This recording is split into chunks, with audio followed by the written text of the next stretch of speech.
Hello friends, welcome to our channel Rithu creations. நம்ம இன்றைக்கி மருதாணி இலை எப்படி அரைச்சி வைக்கலாம் அப்படிங்கிறத பற்றி தான் இந்த வீடியோவில் ஷேர் பண்ண போகிறோம்.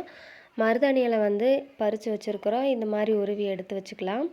மருதாணி இலை பறிக்கும்போது நம்ம ரொம்ப கொழுந்தாகவும் இல்லாமல் ரொம்பவும் முத்துன இலையாகவும் இல்லாமல் இந்த மாதிரி நடுத்தர இலையாக பறித்து வச்சுக்கணும். நம்மளுக்கு முத்துன இலை எப்படி இருக்கும் அப்படின்னா, உடச்சி பார்த்தா இலையை உடச்சி பார்த்தா அந்த குச்சி உடையிற மாதிரி உடையும். அதுதான் முத்துன இலை.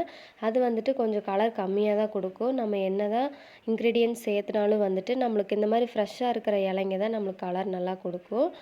அதே மாதிரி பார்த்திங்கன்னா, நம்ம இன்றைக்கி மருதாணி வைக்கிறோன்னா நம்ம இன்றைக்கி ஃப்ரெஷ்ஷாக பறித்து வச்சா தான் அது நல்லாயிருக்கும். ஃப்ரிட்ஜில் வச்சு நாளைக்கு வச்சுக்கலாம், நாளான்னைக்கு வச்சுக்கலாம் அப்படிங்கும்போது நம்மளுக்கு அது ஃப்ரெஷ்னஸ் கொடுக்காது. நம்மளுக்கு செவக்கிறதும் கம்மியாக தான் செவக்கும். அதே மாதிரி பார்த்திங்கன்னா, மருதாணி இலை நேச்சுரலாகவே நம்மளுக்கு நிறைய யூஸ் ஆகுது. மெயினாக பெண்களுக்கு மருதாணி இலை நல்லாவே யூஸ் ஆகுது. பாருங்கள் ஃப்ரெண்ட்ஸ், இந்த மாதிரி உருவி எடுத்து வச்சுக்கலாம். எல்லாமே சுத்தமாக எடுத்தாச்சு.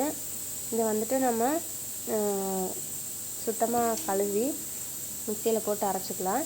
நம்ம ஏன் கழுவுறோன்னா அதில் நிறைய குப்பைகள்லாம் இருக்கும், மரத்தில் புழுதி அடிச்சிருக்கும். அதனால் நம்ம கழுவி எடுத்துக்கலாம்.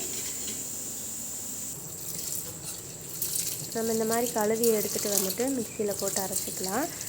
நம்மளுக்கு மருதாணி வைக்கும்போது நம்ம உடம்பு குளிர்ச்சியாக இருக்கும். சூடாக இருக்கிறவங்களுக்கு நல்லாவே இருக்கும் உடம்புக்கு.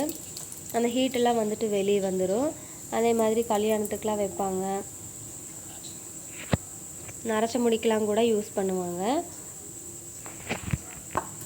நம்ம கடையில் வாங்கி டை அடிக்கிறத விடவும் மருதாணி அரைச்சி போட்டோம் அப்படின்னா இது ரொம்ப நேச்சுரலாகவே நம்மளுக்கு உடம்புக்கு நல்லது. கண் எரிச்சல், தலைவலி இந்த மாதிரியெல்லாம் வராது.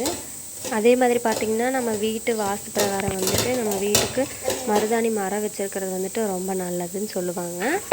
நம்ம இந்த மாதிரி கழுவி எடுத்து மிக்சியில் போட்டு நம்ம இதில் இன்க்ரீடியன்ட்ஸ் என்னெல்லாம் சேர்த்தலாம் அப்படின்னா, கிராம்பு சேர்த்தலாம், எலுமிச்சம்பழம் சேர்த்தலாம், அதுக்கப்புறம் பார்த்திங்கன்னா தயிர் சேர்த்தலாம்.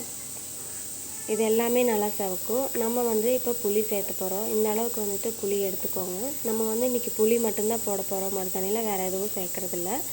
நம்மளுக்கு தேவையான அளவு கொஞ்சமாக தண்ணி ஊற்றிக்கணும். நிறைய ஊற்றினா தண்ணி மாதிரி ஆயிரும், நம்மளுக்கு வைக்கிறதுக்கு ரொம்ப கஷ்டமாக இருக்கும். நம்ம அளவாக தண்ணி ஊற்றி அரைச்சி எடுத்துக்கலாம்.